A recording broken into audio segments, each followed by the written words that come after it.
Camryn leaned against the gateway tree, ready to be as far away from the Boha'a camp as possible. Today was her 18th birthday, but she didn't feel like celebrating. Casca and Micah approached her, carrying a piece of cloth between them. The graduated colors featured blues and greens on one end, and then transformed to browns and beiges on the other. "I stitched your mother's dream catcher into one end," Casca said as she wrapped the cloth around Camryn's neck. "She'd cast a protection spell for you when you were a newborn." "And I strung a pearl at the center." Micah pointed to a web of stitching where an iridescent pearl glowed with a small flame inside. "The flame represents your mother's fire elemental. If you look deep into it, you will see what you need." Camryn stared at the flame as it flickered. Then, before her eyes, the pearl changed from pure white to cerulean blue, and then to the gold of sunshine before returning to its original cast. "It is as if I am looking into Dagger's eyes."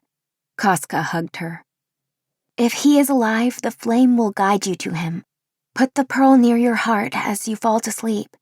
It will bind you if he is searching." Words were insufficient for this gift from her Mazi Chottle friends. To greet her as humans instead of large cats was a great honor. She swallowed and closed her eyes. Today was not a day of tears. It was a day of new beginnings. 2 months ago, Dagger had disappeared from her dreams. She was frantic to find him. Though she had no actual proof he was alive, she had to believe. The one thing that gave her hope was Qadir, Dagger's thunder dragon. A thunder dragon's life force was bound to its rider. If the rider died, the thunder dragon entered the void forever. Tiamandra, Camryn's bound thunder dragon, told her that Qadir was more often in the Svitchin, the void, than anywhere else in the network. Camryn believed Qadir was searching too. The dragons understood the power of the void and the fluidity of existence. They understood how the intersection of life and death flowed through the river of time. When the first week passed without Dagger entering a single dream with Camryn, she thought it was her own fault.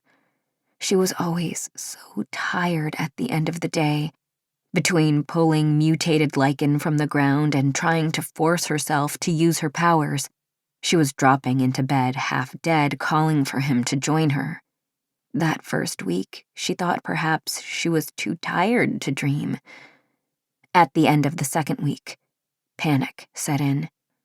Since she'd first turned Dagger into ash, he'd come to her every night for 12 weeks and taken her into the void. Every night, they swam together in the clear pool at the base of a rock falls. Every night, they reveled in their lack of magical power. They delighted in the absence of war between the light and dark inside them. Every morning, Camryn awoke with his kiss on her lips and his promise that he would find a way back to her. Looking back at that time, she now realized that he had been fading week after week. But she'd always excused it based on her own tiredness. She'd always believed she was letting him down by not being the one to look for him. How hard it must have been for him to be split into thousands of parts, and yet marshaled the energy to somehow create a semblance of their time together in her dreams. Then, in the 13th week, he disappeared, completely. There was nothing she could do. At first, she began to question if any of it had been real. Was it only grief that had drawn the memory of him to her? Why was it they only met at a rock falls, the last place they were together and happy?